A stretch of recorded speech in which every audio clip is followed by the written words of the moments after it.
c'est fini. Les couples ne fonctionnent plus.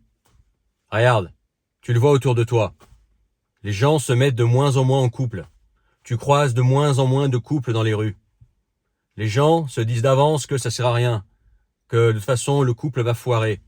Alors, davantage les hommes que les femmes, parce que les femmes, elles rêvent toujours du prince charmant, de cette relation charnelle, de ce romantisme, etc. Elles sont très sentimentales. Mais les hommes, plus pragmatiques, ils laissent tomber. Ils ont plus envie. Ils vont juste voir à droite, à gauche. Parce que d'avance, ils savent que le couple n'a pas fonctionné. Peut-être même que le couple aujourd'hui donne même pas envie en fait. Ça donne même pas envie d'être en couple. Je te propose qu'on en parle dans cette vidéo. Et au lieu de parler de pourquoi les couples se séparent, pourquoi les couples ne fonctionnent plus, je te propose de voir la chose d'une manière différente. On va parler des raisons pour lesquelles les couples durent. Les rares couples qui existent encore, qui tiennent sur la durée. Parce que bien évidemment, quand je dis que les couples ne durent plus, que ça fonctionne plus, c'est une généralité, c'est pour la grande majorité, qui est de plus en plus grande d'ailleurs. Il y a de moins en moins de couples qui fonctionnent. Mais il y a toujours quelques couples qui ont fonctionné et qui fonctionnent encore. Et je te propose aujourd'hui de parler des raisons pour lesquelles ces couples tiennent. Qu'est-ce qui fait un couple réussi, heureux, qui tient sur la durée? Alors ce que je vais dire, c'est basé sur les couples que je connais ou que j'ai connus qui ont duré très longtemps, parfois plus de 50 ans, pour les anciens plus de 80 ans, mais des couples que je connais qui tiennent depuis 20, 30, plus de 45 ans aussi. J'ai un exemple. Mon propre couple tient depuis 12 ans et ça se passe très bien. J'ai un ami aussi qui est en couple depuis près de 15 ans et ça tient aussi. Et puis aussi sur Internet, je vois les couples qui foirent. Et souvent, ce sont à peu près les mêmes erreurs, on va dire les mêmes détails, les mêmes points qui ne vont pas. Comme si on pouvait prédire qu'un couple n'allait pas fonctionner. Et souvent, alors bien évidemment, c'est toujours de généralité. Et d'ailleurs, si tu veux, toi, compléter ce que je vais dire dans cette vidéo, je t'invite à laisser un commentaire. Mais en général, les couples qui durent, ils ont toujours des points communs. Et les points communs, je vais en parler dans cette vidéo. La première chose, en fait, c'est que les couples qui durent ont l'homme et la femme dans un couple qui dure ont des valeurs communes. C'est fondamental. Pourtant, il y a des gens qui se mettent en couple sans ces valeurs, qui se basent sur du physique. Bon, le mec, c'est un jeune giga tchad. Et la femme, c'est une femme jeune, jolie, etc. Tout est basé sur le physique et sur l'attirance purement sexuelle. Et ils se mettent ensemble et puis ils se séparent ou la maman parce que ces gens-là, à part l'attirance physique, n'ont rien en commun. Alors bien évidemment, l'attirance physique, c'est important dans un couple. Je vais y revenir après. Le sexe, c'est fondamental. S'il n'y a pas de sexe, et je dirais même, s'il n'y a pas du bon sexe dans un couple, ça va finir par foirer.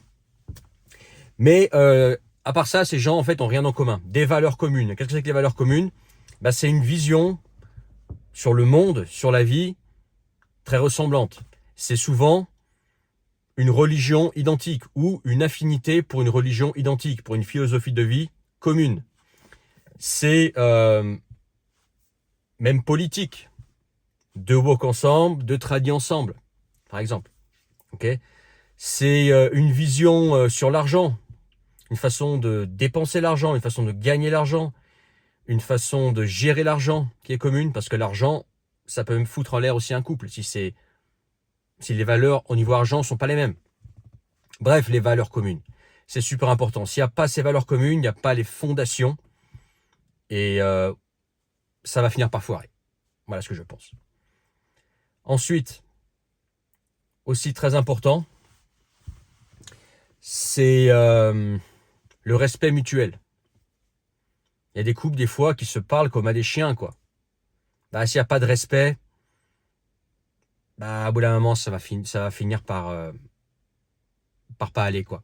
Il faut que l'homme respecte la femme et que la femme respecte l'homme aussi, ok? Voilà, si ta femme te méprise, te prend de haut, te dit que tu n'y arriveras pas, que t'es un mauvais, qu'elle te soutient pas dans tes projets, ça aussi, le soutien mutuel. Un couple, c'est aussi se soutenir.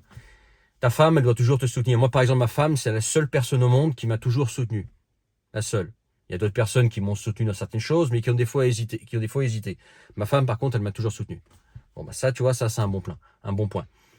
Pareil, un homme doit te soutenir aussi. Ça ne veut pas dire qu'il faut se laisser aller. On va y venir après.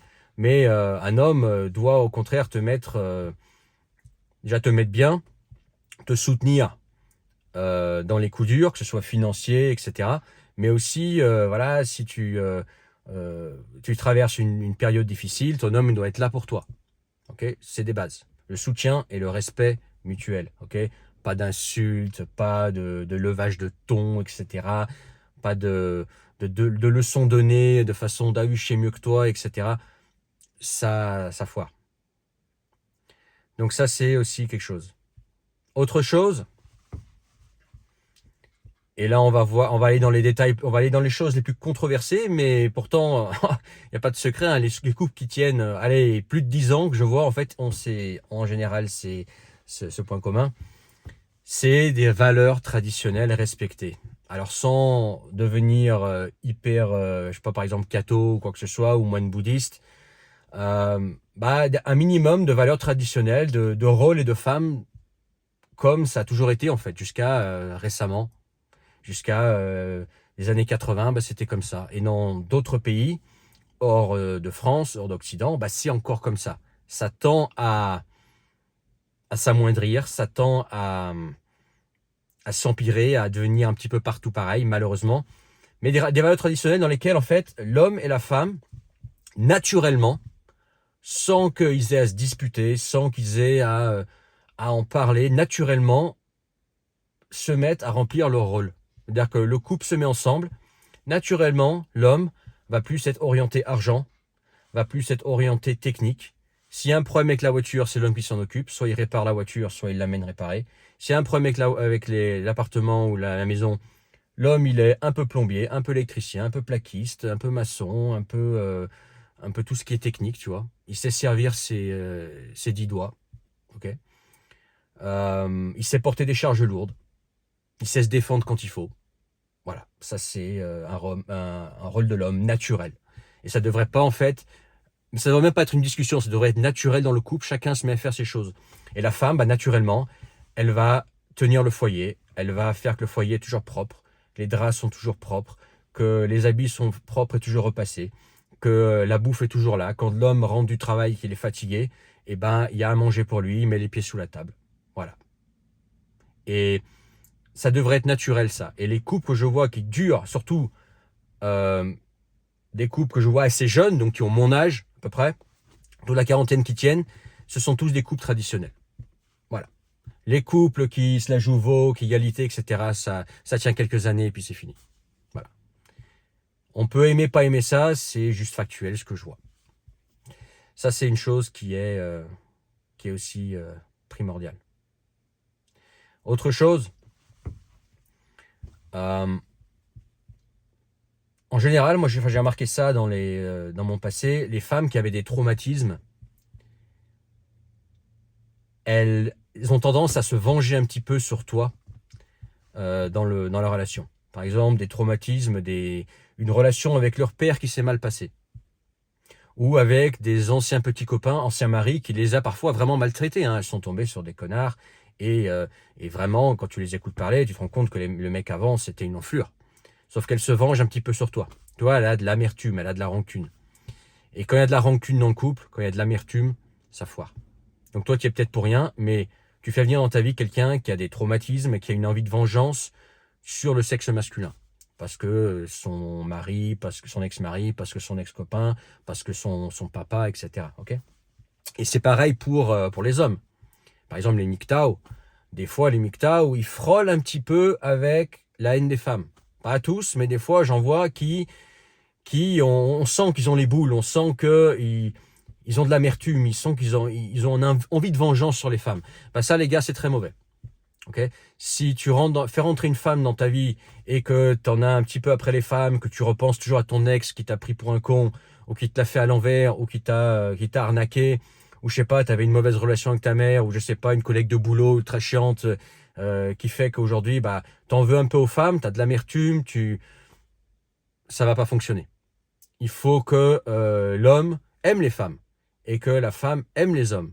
Et que si jamais il y a eu un passé comme ça, il faut le mettre de côté. Tant que le passé n'est pas mis de côté, s'il y a cette petite envie de vengeance, homme-femme dans le couple, ça va pas fonctionner. Il faut que tu aies un avis positif. Moi, par exemple, j'aime les femmes. Voilà, j'aime les femmes, je n'ai rien contre les femmes. Je n'ai pas d'envie de vengeance ou d'amertume envers les femmes, tu vois. Et ça, c'est important. Sinon, la femme, elle va le sentir, l'homme va le sentir et ça va foirer. Ça aussi, c'est quelque chose dont il faut parler et qui fait que les couples se séparent. Autre chose, et ce que je vais dire, c'est très controversé, mais c'est ce que je pense. Et toujours, quand je pense à des couples qui sont ensemble depuis minimum 10 ans, et surtout quand je pense aux couples qui sont ensemble depuis 40, 50 ans, eh ben, probablement, alors j'ai pas été demandé, mais quand tu sais qu'ils se sont rencontrés à 16, 18 ans, tu le devines. C'est quand la femme a eu un body count assez bas. Ça veut dire qu'ils se sont rencontrés déjà jeunes, avant l'âge de 30 ans. Tous les couples que j'ai en tête qui fonctionnent ou qui ont fonctionné, c'est-à-dire que malheureusement ils ont décédé, dû à l'âge, c'était des couples qui se sont formés avant l'âge de 30 ans. C'est-à-dire que l'homme, il avait tout juste 30 ans ou un petit peu moins, ou beaucoup moins, et la femme était dans la vingtaine, ou voire même se sont rencontrés à 16 ans, 17 ans, 18 ans. Okay, ils ont tous ce point commun. Et le body count de la femme était bas. Et je te dirais que moi, personnellement, 5 hommes avant toi, c'est le grand maximum.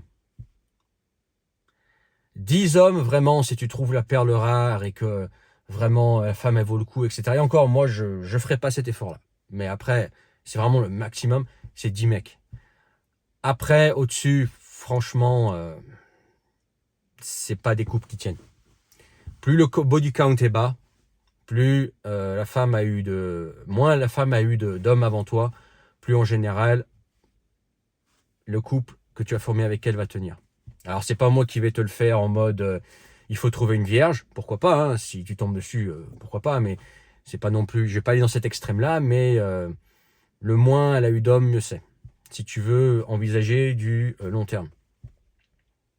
Pourquoi ? Parce que plus elle a eu d'hommes, plus possiblement elle va avoir envie de encore en accumuler, et plus elle a eu d'hommes, plus elle se dit que au première, je sais pas, dispute, premier coup dur dans un couple, premier coup bas de l'homme, dans le sens où l'homme peut passer par une phase difficile, etc. Tout arrive dans la vie. La femme, elle va se dire, tu sais, moi, avant de le rencontrer, je sais pas combien de mecs. Moi, des mecs, je peux en retrouver facilement. Je sais comment séduire, je sais comment faire au lit. Vas-y, viens, je me débarrasse de lui, je vais en trouver un autre. Voilà. Controversé, mais c'est pareil, c'est des tendances qu'on retrouve dans les couples qui durent longtemps. Le body count.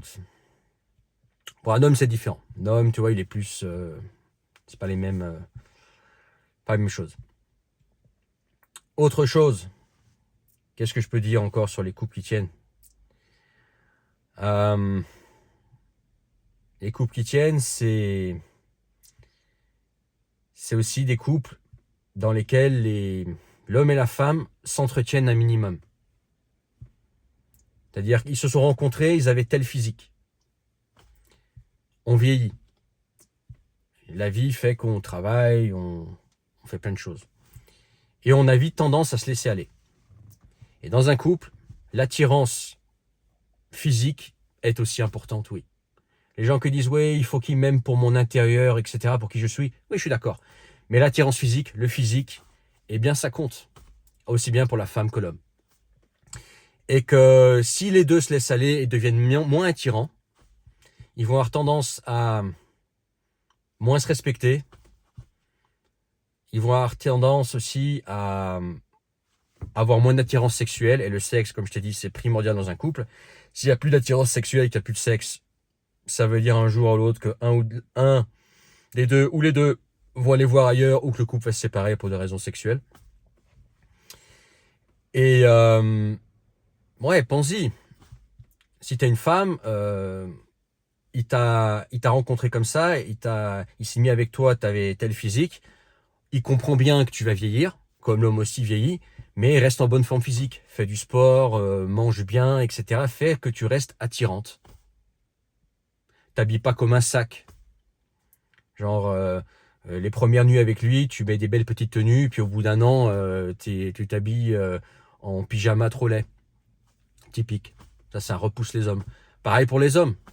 Les hommes, pas besoin d'être un giga chad, comme ils aiment dire, mais reste en bonne forme physique. Aie du souffle, un minimum de muscles, n'est pas un super gros bide, sois propre, pas puant, habille-toi un minimum bien de temps en temps pour elle, etc. quand vous sortez. Tu vois, fait que bah, tu restes un minimum attirant pour elle. Et inversement, voilà, faut que l'alchimie physique reste un minimum. Alors bien évidemment, avec l'âge, ça change. À 40 ans, t'es pas aussi attirant qu'à 20 ans, quoique. C'est de nos jours, quand je vois certains de 20 ans et d'autres de 40 ans qui ont la pêche, ça se discute.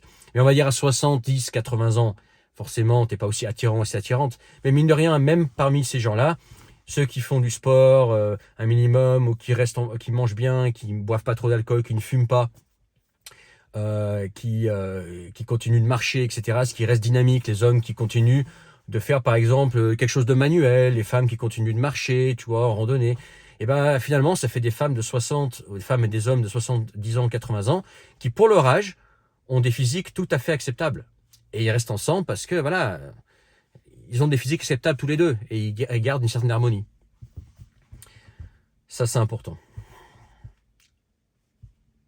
Autre vision, alors ça dépend des gens, mais il y a des gens qui se séparent aussi pour les enfants. C'est-à-dire que la femme veut des enfants, mais l'homme veut pas d'enfants. Ils en ont jamais parlé. Et ils commencent à en parler au bout de 5 ans. Surprise. Ah mais moi je veux pas d'enfants. Ah ben moi j'en veux. Ah mais ça fait 5 ans qu'on est ensemble. Ouais mais moi je veux des enfants, salut. Ou ça peut être l'inverse, hein. Ça peut être l'inverse, c'est que la femme veut pas d'enfants et l'homme veut des enfants.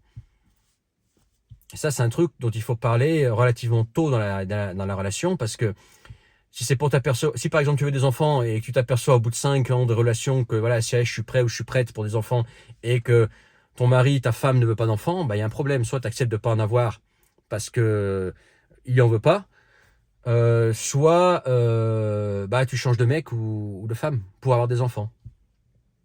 Ou soit bah ça peut être des raisons que l'homme peut pas avoir d'enfants, la femme ne peut pas avoir d'enfants. Là c'est encore une autre discussion, là c'est encore une autre façon de voir les choses.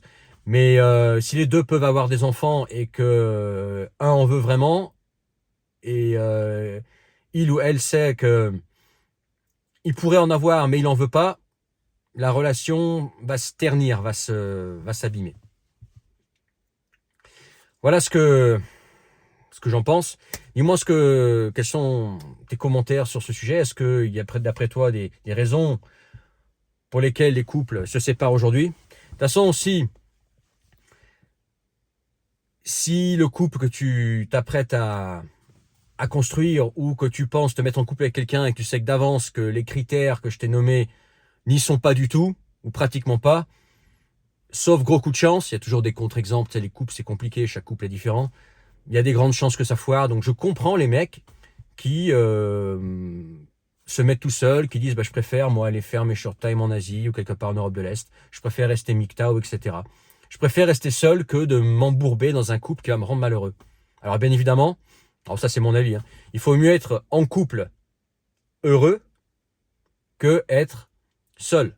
Mais c'est clair qu'il faut mieux être seul qu'être en couple malheureux. Ah, il n'y a pas photo.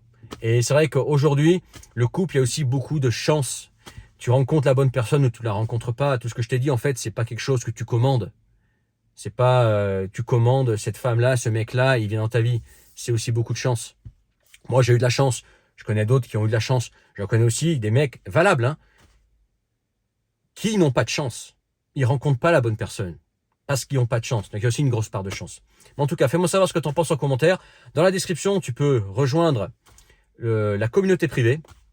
Et également, si tu veux qu'on s'appelle toi et moi, réserver un appel avec moi. Une fois que tu t'es inscrit, c'est dans la description, tu trouveras 2 liens, tu cliques dessus. Et ben, on convient d'une date et d'une heure précise pour se parler. Tu rejoins également le canal Telegram, tu recevras tous mes messages à venir, ne les loupe pas. C'est encore dans la description. Et puis, voilà, je te laisse là-dessus. Et puis, ouais, compliqué les couples en 2026. Et malheureusement, c'est une tendance qui se propage partout dans le monde. Il y a encore 10 ans, on pouvait dire, ouais, tu sors d'Occident, tu vas en Asie, tu vas en Russie, tu vas en Europe de l'Est, elles sont différentes. C'est encore le cas, mais de moins en moins le cas. Donc, je serais toi, je ne chômerai pas. Voilà. Si tu veux voyager et augmenter tes chances, faut pas trop tarder parce que ça va être partout pareil au bout d'un moment. Voilà. Je te laisse là-dessus. Ciao.